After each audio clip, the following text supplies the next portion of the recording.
Welcome back to Heroic Book Adventures. I'm Steve, and today I'm taking a look at Jack Vance's The Five Gold Bands. In the future, humans have moved on to colonize 5 new worlds.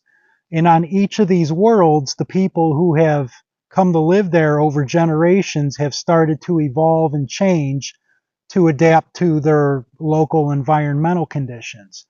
So we have 5 unique races on these planets in addition to the Earthers.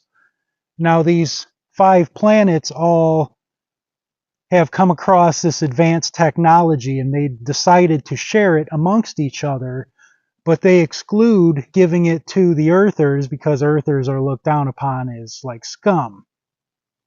So we follow our main character, Paddy Blackthorne, who is an Earther Irishman. And he's a thief who gets caught trying to steal this technology. Now, while he's imprisoned, they find out that he's capable of speaking all of the 6 languages. So they give him the option, say, okay, well, we're not going to take your life from you if you are willing to translate for this meeting that's about to occur between the leaders of those 5 worlds. So he agrees to it, of course, to keep his life. So they go to this, like a neutral station somewhere where this meeting can occur between these 5 leaders, and he's chained up near them to translate between them. So when the meeting is concluded, Paddy knows that they're just going to kill him anyways. So as soon as the guards start taking his chains off of him, he attacks the 2 of them and then makes a run for it. So in an act of self-preservation, he ends up flipping the switch to the environmental controls of the station, basically extinguishing the life of everybody on it but himself. So then he goes walking out and sees these bodies everywhere, and including the assassination of the 5 leaders of these worlds. So he recognizes immediately that that's not a good situation he's in now. But he knows that on the bodies of these 5 leaders, they all wear these gold bands on their arm, which contains the secret of this advanced technology he's seeking out. So before he takes off, he grabs those 5 gold bands off of each of them and then heads off the station. When he opens up, there's like little compartments on the gold bands. He's expecting to have 1/5, each of them contain 1/5 of the secret of the technology in it. But instead, they all contain coordinates to somewhere on their home world where that information can be found. So that leads him now to get that information. He needs to go on like a treasure hunt to each of these 5 hostile worlds to get the information, while the largest manhunt in the history of the galaxy is coming down upon him.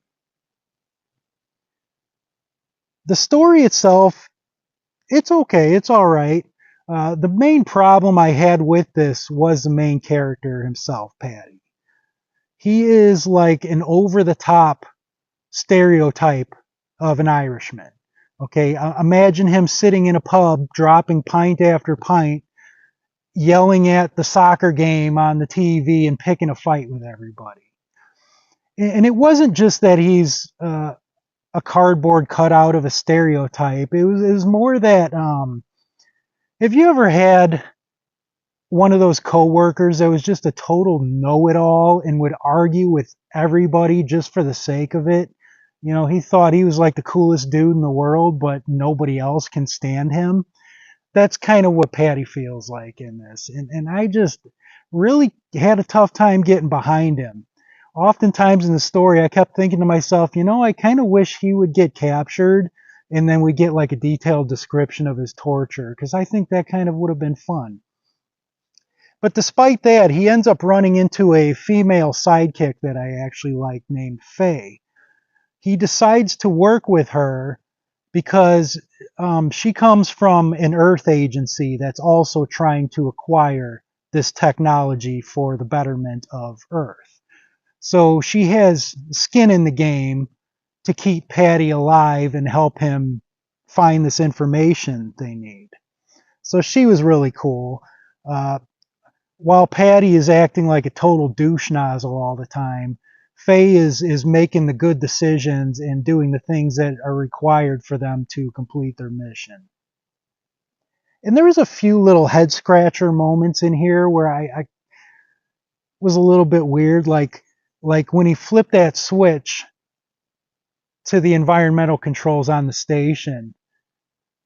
Like, wouldn't you expect a switch like that to at least be behind a locked door or have some kind of robust barrier around it as a safety precaution? But so I actually went back and reread that passage thinking maybe I just missed something, but no, that switch is just right out in the open. Like, here, just flip this switch to extinguish all life on the station. That was just a little bit weird to me. But I'm probably making this book sound worse than it actually is. It's really not that bad, but it just wasn't that good either. You know, kind of just a okay-ish 7 out of 10, I would say. Now, after hearing so many good things about Jack Vance's writing, this did feel pretty disappointing to me. But this was also very early in his career. I want to say maybe like 1953 it was. So I think that at that time he was writing a lot of adventure stories like this for the pulp magazines. So I'm still looking forward to his other stuff. I have a few things of his that, you know, further on in his career, like I know on my shelf I have the Lioness fantasy trilogy that he wrote in the 80s. So I'm still looking forward to reading more of his stuff. But this one was just okay. I would say that if you're a big fan of pulpy adventure sort of stuff and you happen to run into a copy of this in the wild for a cheap price like I did, there's probably no harm in picking it up. But it's just not something that I would go out of my way to track down. So I will see you overly arrogant heroes on our next Irish pub crawl.